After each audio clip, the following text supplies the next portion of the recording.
Hi ಸ್ನೇಹಿತರೆ, welcome to our channel Mithun Raj ಅಡಿಗೆ ಮನೆ. ಇವತ್ತಿನ ವಿಡಿಯೋದಲ್ಲಿ ಸ್ಪೆಷಲ್ ಆಗಿ ನಾನು ಮಂಡಕ್ಕಿಯಿಂದ ವಡೆ ಮಾಡಿ ತೋರಿಸ್ತಾ ಇದ್ದೀನಿ. ಸಂಜೆ ಟೈಮಲ್ಲಿ ಟೀ ಕಾಫಿ ಜೊತೆಗೆ ಏನಾದರೂ ತಿನ್ನಬೇಕು ಅಂದರೆ ಕೇವಲ 10ರಿಂದ 15 ನಿಮಿಷದೊಳಗಡೆ ಈ ಬಿಸಿ ಬಿಸಿ ವಡೆ ರೆಡಿನೇ ಆಗೋಗುತ್ತೆ. ಟೀ ಕಾಫಿ ಕುಡಿತೀವಿ ನೋಡಿ, ಅಷ್ಟು ಸುಲಭವಾಗಿ ಈ ವಡೆನ ಮಾಡ್ಬೋದು. ಸಿಂಪಲ್ ಪ್ರಾಸೆಸ್ ಅಂಡ್ ಬೇಗನೆ ಮಾಡ್ಕೋಬಹುದು. ರುಚಿ ಅಂತೂ ಅಲ್ಟಿಮೇಟ್ ಆಗಿರುತ್ತೆ. ವಡೆ ಅಂದ್ರೆ ಯಾವಾಗ್ಲೂ ನಾವು ಉದ್ದಿನ ವಡೆ, ಕಡಲೆಬೇಳೆ ವಡೆ ಮಾಡ್ತಾನೆ ಇರ್ತೀವಿ. ಒಂದ್ಸರಿ ನಾನು ಹೇಳ್ಕೊಟ್ಟಂಗೆ ಈ ವಿಧಾನದಲ್ಲಿ ಮಂಡಕ್ಕಿ ವಡೆನ ಒಂದ್ಸರಿ ಮಾಡ್ಕೊಡಿ. ತುಂಬ ಅಂದರೆ ತುಂಬ ಚೆನ್ನಾಗಿರುತ್ತೆ. ಮೊದಲನೇದಾಗಿ ಒಂದು ಮಿಕ್ಸಿಂಗ್ ಬೌಲಲ್ಲಿ 1 ಕಪ್ಪಿನ ಅಳತೆಯಲ್ಲಿ 3 ಕಪ್ಪಷ್ಟು ಮಂಡಕ್ಕಿನ ಹಾಕ್ತಾ ಇದ್ದೀನಿ. ನಿಮ್ಮ ಹತ್ರ ಯಾವ ಥರ ಮಂಡಕ್ಕಿ ಇದ್ರೂ ಅದನ್ನು ಹಾಕ್ಕೊಳ್ಳಿ. ಮಂಡಕ್ಕಿನ ಮಿಕ್ಸಿಂಗ್ ಬೌಲಿಗೆ ಹಾಕ್ಕೊಂಡು ನೀರು ಹಾಕಿ 1 ನಿಮಿಷ ನೆನೆಯಕ್ಕೆ ಬಿಡೋಣ. ನನ್ನ ಚಾನಲ್ನ ಮೊದಲನೇ ಬಾರಿ ನೋಡ್ತಾ ಇದ್ರೆ ಪ್ಲೀಸ್ ಎಲ್ಲರೂ ದಯವಿಟ್ಟು ಸಬ್ಸ್ಕ್ರೈಬ್ ಮಾಡ್ಕೊಳ್ಳಿ. ಪಕ್ಕದಲ್ಲಿರುವಂಥ ಬೆಲ್ ಬಟನ್ನ ಕ್ಲಿಕ್ ಮಾಡಿದರೆ ನಾನು ಯಾವಾಗ ವೀಡಿಯೋಸ್ ಹಾಕಿದ್ರು ನೋಟಿಫಿಕೇಶನ್ ಬರುತ್ತೆ. ನಂತರ ಅದೇ ಕಪ್ಪಿನ ಅಳತೆಯಲ್ಲಿ 1 ಕಪ್ಪಷ್ಟು ಸಣ್ಣ ರವೆನ ಮಿಕ್ಸಿ ಜಾರಲ್ಲಿ ಹಾಕ್ಕೊಂಡು ಫೈನ್ ಆಗಿ ಪೌಡರ್ ಥರ ಆಗೋವರೆಗೂ ಮಿಕ್ಸಿ ಮಾಡ್ಕೋಬೇಕು. ನೋಡಿದ್ರ ಈ ರೀತಿ ಮಿಕ್ಸಿ ಆಗಬೇಕು.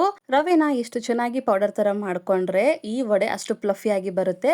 ಮಿಕ್ಸಿ ಮಾಡಿರುವಂತ ಪೌಡರ್ನ ಒಂದು ಮಿಕ್ಸಿಂಗ್ ಬೌಲಿಗೆ ಹಾಕೊಂಡು ಇವಾಗ ನೆನೆಸಿರುವಂತ ಮಂಡಕ್ಕಿನ ಕೂಡ ಮಿಕ್ಸಿಂಗ್ ಬೌಲಿಗೆ ಹಾಕೊಂಡು ಮಿಕ್ಸಿ ಮಾಡ್ಕೋಬೇಕು.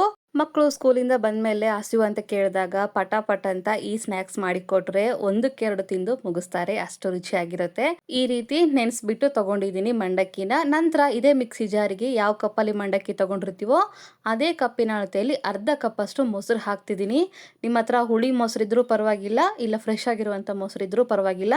ಸ್ವಲ್ಪ ನೀರು ಹಾಕ್ಕೊಂಡು ಈ ರೀತಿ ಕನ್ಸಿಸ್ಟೆನ್ಸಿ ಬರೋವರೆಗೂ ಮಿಕ್ಸಿ ಮಾಡ್ಕೋಬೇಕು. ಈ ಮಂಡಕ್ಕಿ ಪೇಸ್ಟು ಫೈನ್ ಆಗಿ ಪೇಸ್ಟ್ ಥರ ಏನು ಆಗೋದಿಲ್ಲ. ಈ ರೀತಿ ತರಿಯಾಗೇ ಇರುತ್ತೆ.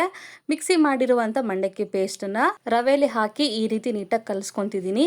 ಬೇಕಿದ್ರೆ ನೀರು ಹಾಕ್ಕೊಂಡು ನಾವು ವಡೆ ಮಾಡ್ತೀವಲ್ಲ, ಉದ್ದಿನ ವಡೆ, ಕಡಲೆಬೇಳೆ ವಡೆ ಯಾವ ಥರ ಹದ ಇರುತ್ತೆ ನೋಡಿ, ಆ ಹದಕ್ಕೆ ಸ್ವಲ್ಪನೇ ನೀರು ಹಾಕ್ಕೊಂಡು ರೆಡಿ ಮಾಡ್ಕೋಬೇಕು. ಸ್ಟಾರ್ಟಿಂಗ್ ಸ್ವಲ್ಪನೇ ಹಾಕ್ಕೊಳ್ಳಿ. ನೀರು ಹಾಕ್ಬಿಟ್ರೆ ತುಂಬ ಕಷ್ಟ ಆಗುತ್ತೆ. ಒಂದು ವೇಳೆ ನಿಮಗೆ ಹಿಟ್ಟು ನೀರಾಗ್ಬಿಟ್ರೆ 1 ಅಥವಾ 2 ಟೇಬಲ್ ಸ್ಪೂನ್ ಅಷ್ಟು ಅಕ್ಕಿ ಹಿಟ್ಟನ್ನು ಹಾಕ್ಕೊಳ್ಳಿ. ಆಮೇಲೆ ಮಿಕ್ಸ್ ಮಾಡ್ಕೊಳ್ಳಿ. ಹಿಟ್ಟನ್ನ ನೀಟಾಗಿ ಕಲಿಸ್ಕೊಂಡು ಒಂದು 5 ನಿಮಿಷ ನೆನೆಯಕ್ಕೆ ಬಿಡೋಣ. ರವೆ ಚೆನ್ನಾಗಿ ನೆನಿಬೇಕು. 5 ನಿಮಿಷ ಆದಮೇಲೆ ಓಪನ್ ಮಾಡಿ ಇನ್ನೊಂದ್ಸರಿ ನೀಟಾಗಿ ಕಲಿಸ್ಕೊಳ್ಳೋಣ. ಹದ ನೋಡಿ ಕರೆಕ್ಟಾಗಿದೆ. ಒಂದು ವೇಳೆ ನಿಮಗೆ ಹಿಟ್ಟು ಗಟ್ಟಿ ಆದರೆ ಸ್ವಲ್ಪ ನೀರು ಹಾಕ್ಕೊಂಡು ಅಡ್ಜಸ್ಟ್ ಮಾಡ್ಕೊಳ್ಳಿ. ನಂತರ ಸಣ್ಣದಾಗಿ ಕಟ್ ಮಾಡ್ಕೊಂಡಿರುವಂಥ ಈರುಳ್ಳಿ ಮತ್ತು ಕೊತ್ತಂಬರಿ ಮತ್ತು ಹಸಿಮೆಣಸಿನಕಾಯಿ, ಸ್ವಲ್ಪ ಕರಿಬೇವು ಹಾಕ್ತಿದ್ದೀನಿ, ಸ್ವಲ್ಪ ಶುಂಠಿ ಹಾಕ್ತಿದ್ದೀನಿ, 1 ಟೀ ಸ್ಪೂನ್ ಅಷ್ಟು ಜೀರಿಗೆ ಹಾಕಿ ಸ್ವಲ್ಪ ಸೋಡಾ ಪುಡಿ ಹಾಕ್ತಿದ್ದೀನಿ, ಅಂದರೆ ಕುಕ್ಕಿಂಗ್ ಸೋಡಾ. ನಂತರ ರುಚಿಗೆ ತಕ್ಕಷ್ಟು ಉಪ್ಪನ್ನು ಹಾಕಿ ನೀಟಾಗಿ ಕಲಿಸ್ಕೋಬೇಕು. ನಾನಿಲ್ಲಿ ಈರುಳ್ಳಿನ ಸಣ್ಣ ಸೈಜ್ ಈರುಳ್ಳಿ 2 ತಗೊಂಡಿದ್ದೀನಿ. ನೀವು ಬೇಕಿದ್ರೆ ಜಾಸ್ತಿ ಪ್ರಮಾಣದಲ್ಲಿ ಈರುಳ್ಳಿನ ಹಾಕ್ಕೋಬೋದು, ಇಲ್ಲ ಕಡಿಮೆ ಪ್ರಮಾಣದಲ್ಲಿ ಈರುಳ್ಳಿನ ಕೂಡ ಹಾಕ್ಕೊಂಡು ಮಾಡ್ಕೋಬೋದು. ಈ ರೀತಿ ನೀಟಾಗಿ ಕಲಿಸ್ಕೋಬೇಕು. ಹದ ನೋಡಿ ಹಿಂಗೆ ಇರಬೇಕು.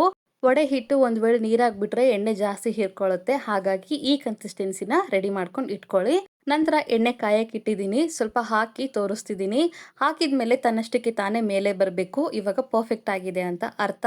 ನಾನು ವಡೆನ ವಿಳೆದೆಲೆಯಲ್ಲಿ ಮಾಡಿ ಹಾಕ್ತಾ ಇದ್ದೀನಿ. ನೀವು ಬೇಕಿದ್ರೆ ಪ್ಲಾಸ್ಟಿಕ್ ಕವರಲ್ಲಿ ಅಥವಾ ಬಟ್ಟೆಯಲ್ಲಿ ಹಾಕಿ ಕೂಡ ಮಾಡ್ಕೋಬೋದು. ಒಳ್ಳೆ ಶೇಪ್ ಬರುತ್ತೆ.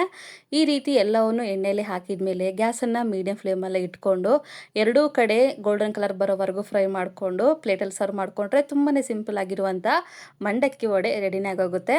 ನೋಡಿದ್ರ ಈ ರೀತಿ ಗೋಲ್ಡನ್ ಕಲರ್ ಬರೋವರೆಗೂ ಫ್ರೈ ಮಾಡ್ಕೋಬೇಕು. ಇವಾಗ ಫ್ರೈ ಆಗಿದೆ ಅಲ್ಲ, ಸ್ಟ್ರೈನರಿಂದ ವಡೆನ ತೆಗೆದ್ಬಿಟ್ಟು ಟಿಶ್ಯೂ ಪೇಪರ್ ಹಾಕಿರೋ ಪ್ಲೇಟ್ಗೆ ಹಾಕ್ತಾ ಇದ್ದೀನಿ. ನೋಡಿದ್ರ ಕಲರ್ ಎಷ್ಟು ಚೆನ್ನಾಗಿ ಬಂದಿದೆ.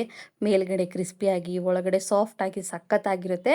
ಒಂದು ಬ್ಯಾಚನ್ನು ಹಾಕಿದ್ಮೇಲೆ ಇನ್ನೊಂದು ಬ್ಯಾಚಲ್ಲಿ ಕೂಡ ನಾನು ಸೇಮ್ ರಿಪೀಟ್ ಮಾಡ್ತಿದ್ದೀನಿ. ಎಲೆ ಮೇಲೆ ಸ್ವಲ್ಪ ನೀರನ್ನ ಹಚ್ಕೊಂಡು ಹಿಟ್ಟು ತಗೊಂಡು ವಡೆ ಶೇಪ್ ಮಾಡಿಕೊಂಡು ನೀರಲ್ಲಿ ಡ್ರಾಪ್ ಮಾಡೋದೆ. ಸ್ವಲ್ಪ ಹುಷಾರಾಗಿ ಮಾಡಿ.